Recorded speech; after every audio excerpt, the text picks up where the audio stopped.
好，回到节目来看，这个礼拜中日关系又有了新的变数哈。首先，那几件事情合并在一起看，在东亚这边呢，北韩在4号上午7点50分左右，从平壤的附近向日本海发射了好几枚的弹道飞弹。之后，在6号这一天，中国大陆商务部正式宣布，禁止包括稀土在内的所有军民两用物资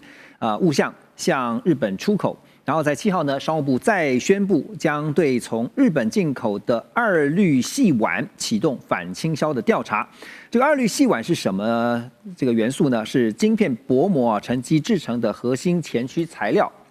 那中方强调呢，会启动这次反倾销调查的焦点就直接指向3大厂商：日本企业的信越化学、法商一空的日本子公司，还有三菱化学。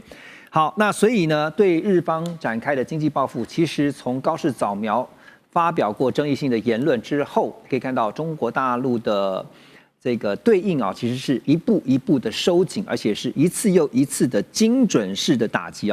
那现在大家也用形容是用点穴式的精准打击。不过看到高市除了相对来说这一阵子比较低调以外，有没有任何的因应方式呢？接下来。因应方式的话，我们先看一下中国大陆对日本的第一个是观光客可是这个观光客到底有没有效？我们看日方刚刚公布的一个数字因为中国大陆是在11月14日的时候，希望他们的国民不要去日本嘛，它是一个谨慎。但是日本刚公布的11月份总共去日本的是2025年11月份是562600人，比2024年11月多了。因为2024年11月是54万6333人，所以是增加了3.0%，这个是增加的。那另外一个的话，因为应该是12号12号的话，他们的船即将要去南鸟岛。南鸟岛那边的话，稀土大概我们全世界可以用几百年。12号的话会出港去开始开挖，这是第一个。那日方现在的话就是一个比较偏不焦虑的一种态度。为什么不焦虑的话？你从整个看下来，它过去已经有一个经验。那我们再用事实上的数字去做一个解释，因为我们会看到很多东西，可是我们是要看一下数字。数字的话，我们可以看到这是12月5号跟7号 NHK 的做一个调查。它的国民对高市早苗对这一个因应对中方的一个因应的话，20%加41%，这两个加起来是61%是赞成的觉得他做的不是很好的话是18加11只有29，所以61的话是赞成支持他的，所以他支持率非常高。第二个我们还是要从市场的一个角度来看虽然说中方对日方祭出另外一个制裁，但是我们看到就是星期五的话就是应该是1月9号，日本的股市是往上涨的，日本股市没有往下跌，它的股票没有去松动的，反而是往上涨的。也就是说虽然中方对日方祭出这么多的一个制裁，但是在国民它的一个支持率它是很高的，而且市场的话它是没有动的。没有动的话，代表的话，它那个点穴式的话，可能会对某些企业会有影响。那即使是有影响的话，对整体来而言的话，并不会有太大的一种影响。老师觉得是冲击不大。就是说观光也好，包括像现在所寄出的这个稀土材料这些相关的这些制裁，不是制裁，就是说这些管制也好，或者说反倾销调查也好，影响不大。观光来讲的话，我们刚刚所说的，去年的11月，事实上是比2024年的11月是增加3.0%，所以中方的就是，但是我们从正面的角度去看，我们从正面角度，就是中国的观光客它变得比较现代化了，就是大人吵架归大人吵架，观光归观光，我就不要。我要问的意思是说，中方对于日方现在的做法，还会不会更加的收紧，而且还有哪几招会出呢？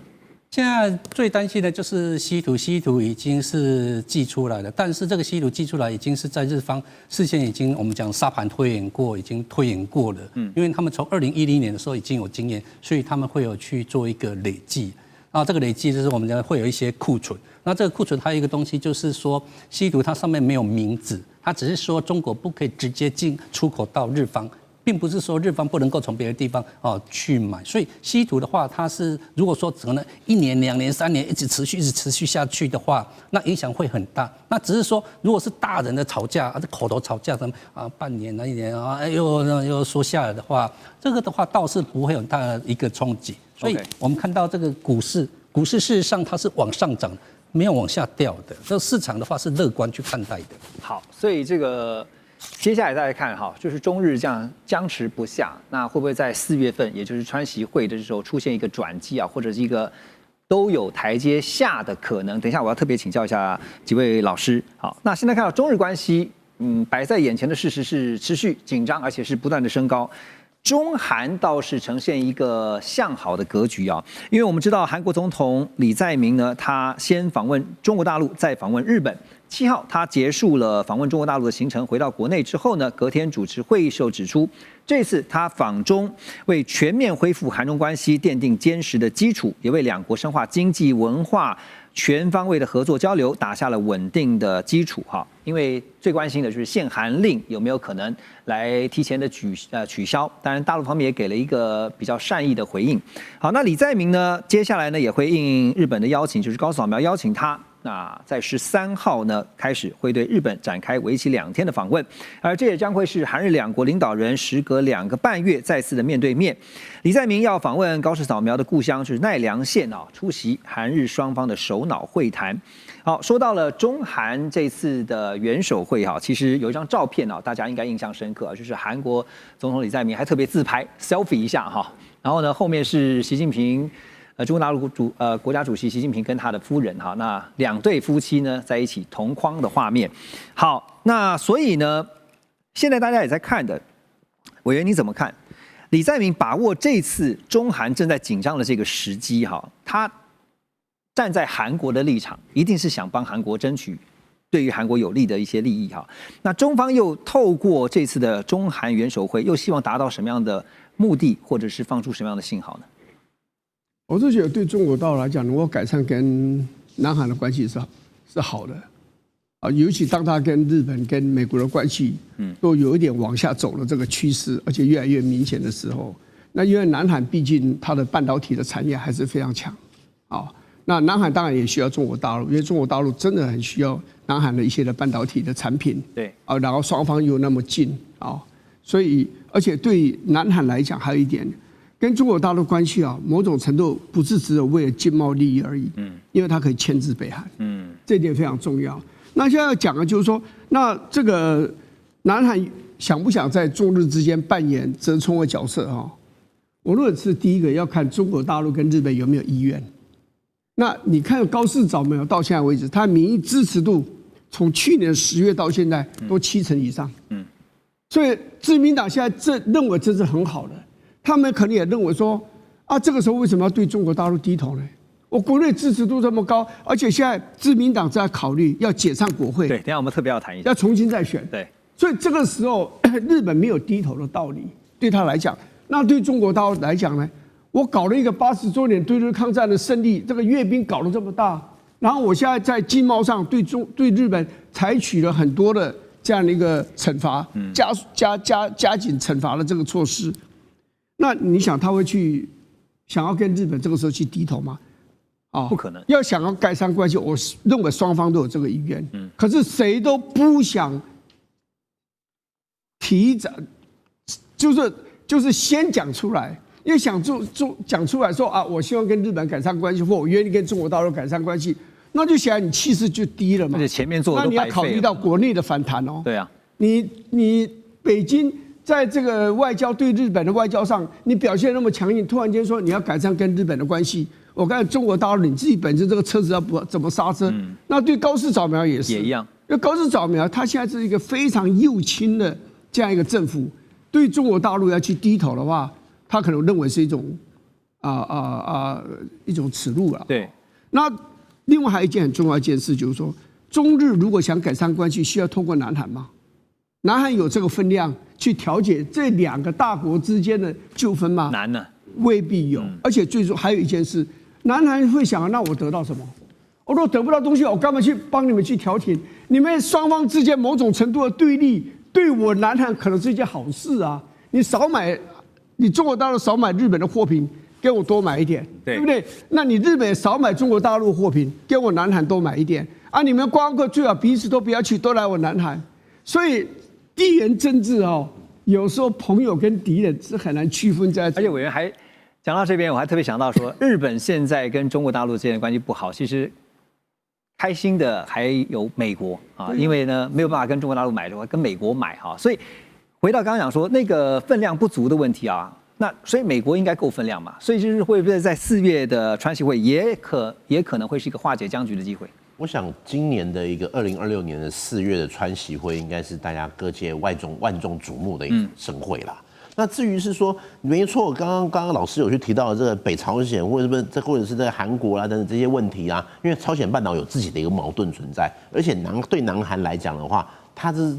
日本巴不得他们的中日关系更紧张一点，可是对美国来说就不一样，因为其实我们要看就是美日关系跟这个日韩关系是不一样的。对于日本来讲的话，日本的一些军事国防的或者是外交的政策，基本上跟美国是并切合作在一起的。所以其实今天来看的话，但是川习的见面是不是可以去让中日的关系会有一些春暖花开？我觉得还是去回归到美国本身的大战略。如果今天就川普来说，如果在去年12月发布的 NSS 这一份报告可以去代表美国的一个世界战略观的话，那我会认为中日关系即便好也不会太好，可能不会像现在一样这么样的一个剑拔弩张。但是你说要恢复到过去这么好的一个状况，我觉得是很难的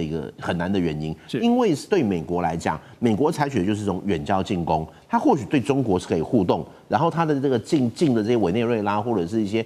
格陵兰等等这些东西，它要去牢牢的掌握在手中，但是它会去利用，或者你要说利用也可以，或者是合作也可以，它会去透过日本来去牵制中国。所以其实对于美国来讲，他甚至也不会希望中日的关系太好，因为对美国来讲，日本就是他最重要的一个前进基地。是，所以刚刚我就突然想到 timing 还没出现哈，但是对于高市早苗来讲，现在有一个很好的 timing， 就是呢，刚才委员点到的要来改选国会这件事情啊。日本读卖新闻也报道说呢，高市早苗更在研议啊，考虑在23号国会一开始呢就宣布解散众议院来进行改选。那画面当中我们看到自民党呢目前在众议院拥有199个席次，和维新会合计的话呢，勉强达到过半所需要的233席。但对于高市早苗来说，他当然希望自民党是独大，就是在国会是过半数的，不然现在钳制于这个维新党，其实有膈应哈。蔡老师，你了解日本的政局啊，所以您觉得，高市接下来就是他所带领的自民党有办法一举成为过半的国会最大党吗？高市早苗的话是我们所说的安倍前首相的一个继承者。那安倍的话，他非常会选举，他国政选举的话连6胜，创应该说执政最长的一个人。高市的话，他们事实上在去年11月的时候，内部已经做一个调查。如果11月解散的话，大概可以得到260席。今年的话又增加了，可能会再往上升，这是他为什么要解散的一个原因。他算过了，有算过了。那为什么会选安倍会选的一个很胜原因，就是叫做安倍经济学。但是现在对日本而言，它的名字叫做中国。我们看一下，多少国会议员来到我们台湾。不管以前他亲不亲台，反正现在只要选举到，很多人都会来台湾。那有多少人去到中国大陆？零。连国民党都不敢去。那我们如果说再用所谓的那个数字来去做一个解释的话，数字的话我把它做一个整理。这个整理的话，这是所谓的各家媒体的一个，因为可能就说有一些偏解什么的，但是各家整理看起来，不管是11月，不管是所谓的大概都6、7成，都会大概是7成都没有往下掉。但既然没有往下掉的话，它的支持率是非常的高。那非常的高的话，他用这样去做一个解散，那可能又有些人会去说了他可能现在是支持率高，可是是不是对于政党的支持率不是很高？那我们再用政党的支持率去做一个解释。政党支持率现在的自民党是大概是30%，第2名的只有6%，所以我们如果说撇除没有所谓的政党区分的话，那自民党大概就是占1半，因为这些人的话，他可能会投给自民党。那我们刚刚说的安倍，他为什么会选叫做安倍经济学？但是现在自民党他们选的叫做中国，所以只要中国对日本越不好的话，他现在的保守派的力量会越强。那越强的话国民的支持率自然就会越高。那越高的话，就是这个是一个时间点。而且你如果没有在23号解散，因为进入国会可能那个在野党会批评，而且他们担心万一内阁出来有一个人出包了，有一些什么 scandal 又出来了，他支持率会往下的。所以现在是最好的 timing。这是他们去算过的一个结果。好，那我再快速请教您哈，如果今天自民党成为未来的国会最大党了，高市可以全面执政了，对于中日关系，您觉得是好还是不好呢？中日关系的话，日本他们会想，我跟你好的话，它可能只是一种表面，因为中日关系的话，他们还是存在所谓的军事上面的一个问题点。我们说中日好，大部分都是什么政治好，但是他们那是外交，外交的是一种表面，那不是真实的。军事的威胁是日本真正面临到，他们真的是连国民都有感受到他们的军事威胁。一般对政治没有兴趣的人，现在感受到中国他们军事一天到晚来到我们这里，他们会担心。好，等一下回到寰宇全世界，我们要来关注的，拉到美国去看一下，最高法院对于川普所发动的全球性的这个关税，到底合不合法，要宣判。马上回来。